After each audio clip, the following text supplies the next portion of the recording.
Hi friends, I'm Scott Giles and welcome to Saturday at 2:30, the video podcast I do every Saturday at 2:30 Central Time here on Facebook Live and later putting it up on my YouTube channel. My topic today, and usually I focus on coaching, I focus on hypnotism, sometimes spiritual topics or so on, but my topic today is a very personal one. A viewer suggested I talk about how in the world did I become a minister? Because I am, in fact, the Reverend Dr. Charles Scott Giles.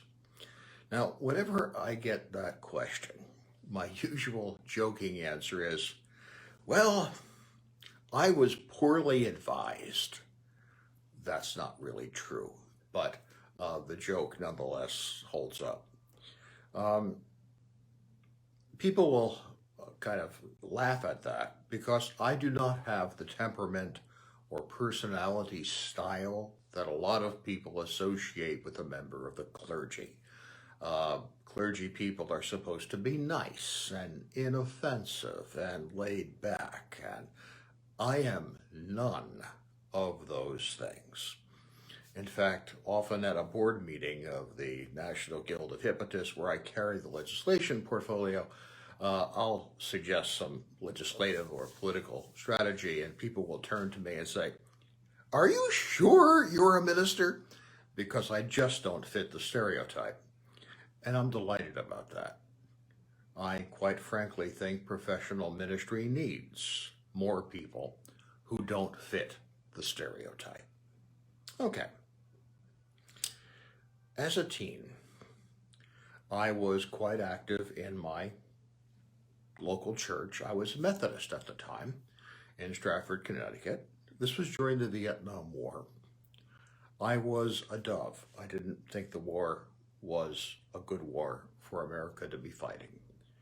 The ministers of the congregation were hawks. They were all gun ho about the war. And I wasn't shy about expressing my opinion that I didn't think the war was morally or scripturally appropriate. The result was they asked me to leave, that my membership was not appropriate. They said I could keep attending worship, but I wasn't welcome in the youth group, I'm not foolish. If I'm not welcome, I'm not going to stay. So I went church shopping. Now, I have a disturbed relationship to my family of origin and largely detached from it at an early age. I found my way to a group of people who were running a commune, actually a fairly large one throughout the New England area, and a very successful commune. They did a lot of good work and were very good to me. A number of members of that community were part of the Unitarian Universalist congregation in my hometown of Stratford, Connecticut. It was called the Unitarian Universalist Church of Greater Bridgeport, on land donated by P.T. Barnum, of all things. I shopped around to a couple of other congregations. I did like some of the other ones I visited, but I had friends in the Unitarian Universalist congregation. And at the time I was 16, and that was the time they allowed membership, so I joined. I was an active member of the church. I organized a blood drive. I made a decision that this was going to be, part of my life. I was going to be a church-going person. Went off to college, to the University of Connecticut. My plan had been to get a PhD in philosophy, and I do hold a bachelor's and master's degree in philosophy. But I was going to take the PhD, and then I was going to, as a career choice, teach philosophy at the university level. And I thought I would do well in the academic environment and in the philosophical community. I had a specialty in formal logic, a specialty that has since proven enormously useful in my legislative and political work. And that's a specialty which isn't that common in philosophy. So there's lots of job openings for people who really have the chops to do serious, high-level logic. Then I had a motorcycle accident. I was a motorcyclist. I actually was a member of an outlaw motorcycle club, which again was a very good experience for me. They were great guys. I had 3 accidents in the time I was riding, all the fault of someone else. People don't see motorcycles and they pull out right in front of you, and that's what happened to me. The last accident almost killed me. On that accident, I distinctly remember hovering above my unconscious body, looking down at it. I watched people around me trying to get my helmet off. A motorcyclist's helmet wraps around your head. You have to pull it apart at the bottom to get it on and off. They weren't doing that. I thought they were going to take my head off. I watched the ambulance driver steal my watch, and he did. Now, I was unconscious, eyes closed, but I saw all this, what we now call an out-of-body experience. That was such a powerful experience for me, it changed everything. Because it showed me that, in fact, the mind was somehow separable from the body, because my body was knocked out. And if that was possible, what else might be possible? It opened the door to a spiritual/supernatural realm of inquiry. And it made me do some serious rethinking. I decided maybe I would want to do the ministry of my denomination, which I admired from the 2 ministers I had known at that time.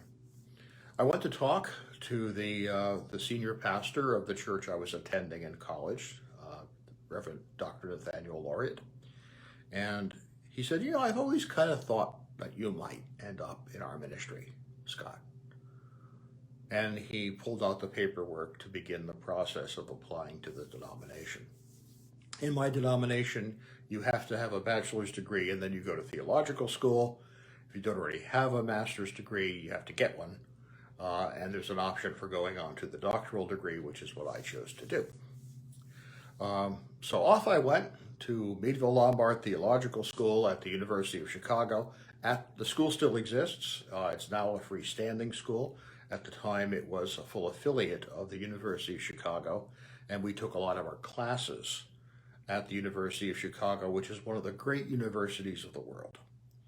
And it was a totally awesome experience for me.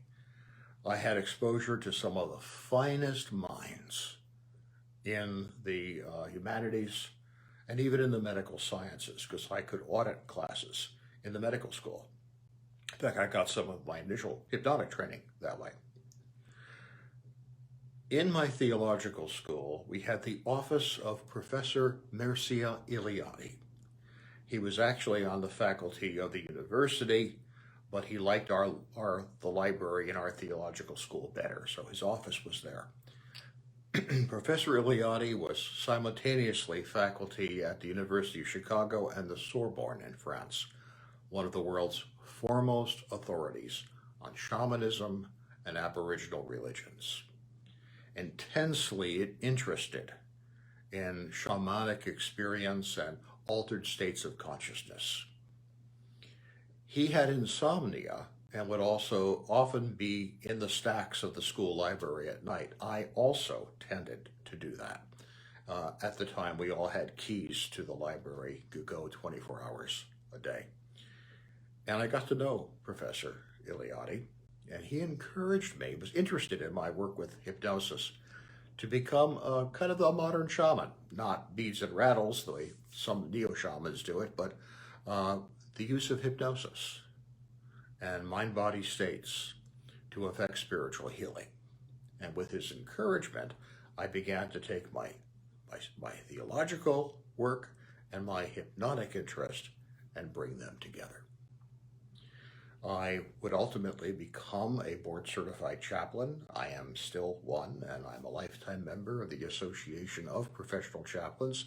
This represents about a 2-year training program after graduation for ministers who do healthcare. So with my hypnotic skills tucked under my arm and my chaplain certification, the doors to the medical establishment opened to me, and I began to be able to access the cancer care community, which others can do now, but I was one of the first, And that was what got me in through the door. The outsider personality that I have served me in very, very good stead. Because at the time, there weren't very many full-time hypnotists at all. There were even fewer doing medical work with the support of hospitals. And there was a lot of opposition to that. But, I never walked away from a fight in my life, and I was willing to kind of duke it out and to carve out a place for the hypnotic arts and sciences in the medical community that I had access to.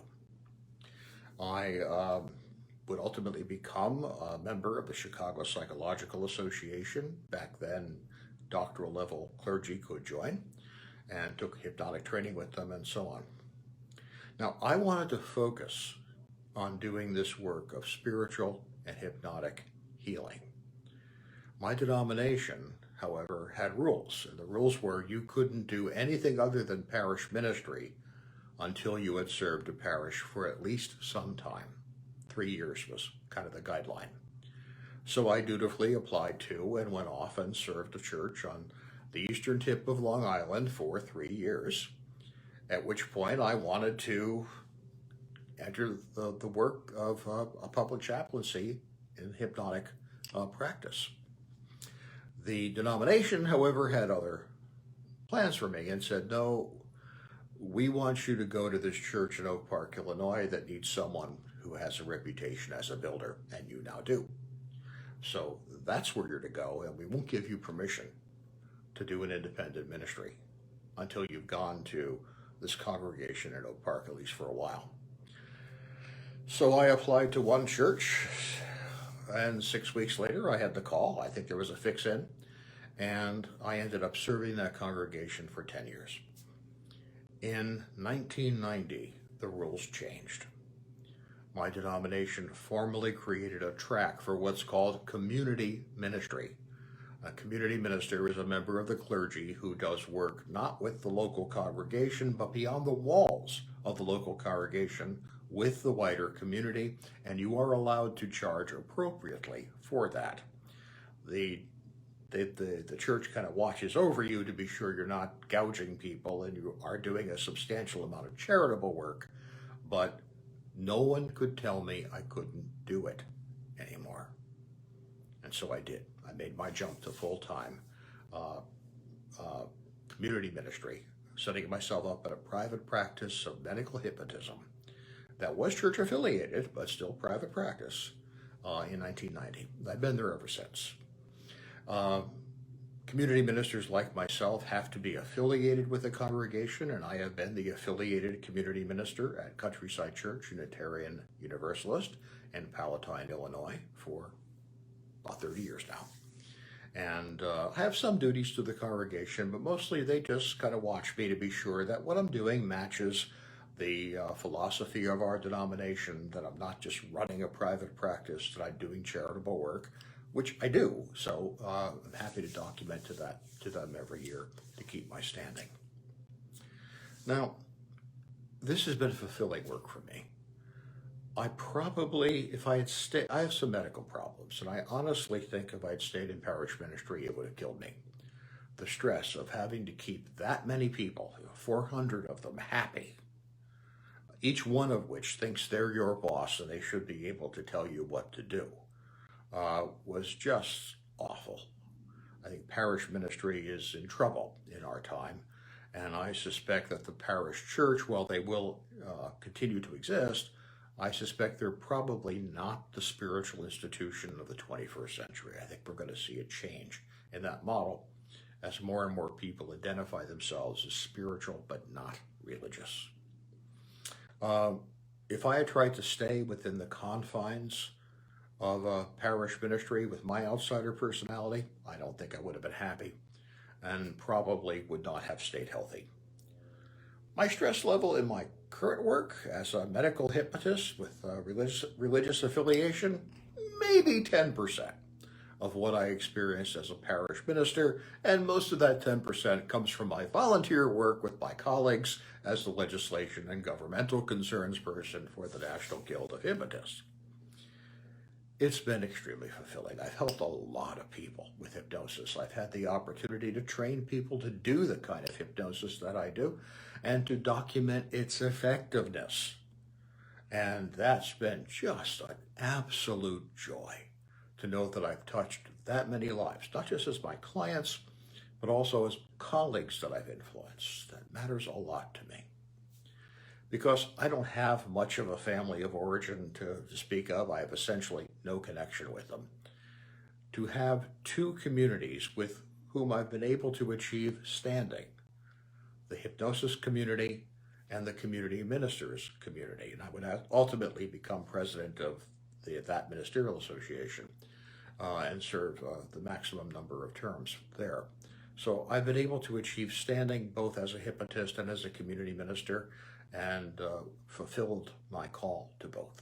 It's been just huge, just a great gift to be able to have this kind of a life and this kind of a ministry. So that's it. That's how I got into ministry. I was poorly advised, but I was able to figure out a way to make it work. And that has been an absolute delight. May you have such success as you put together the arc of your own career, your own life. May you find just as much fulfillment, if not more, than I did. Hey, thank you for your time and attention. I'll be back next Saturday with a more appropriate topic, perhaps less personal, on some aspect of coaching or hypnosis or spirituality. Please join me if you can. If you're watching this on YouTube, please like and subscribe. If you're catching it on Facebook, please like and share. These videos are one of the primary ways that people find out about my work, so that means a lot to me if you'll share it. If I can be of help to you, feel free to reach out. Take care, stay well, and stay safe.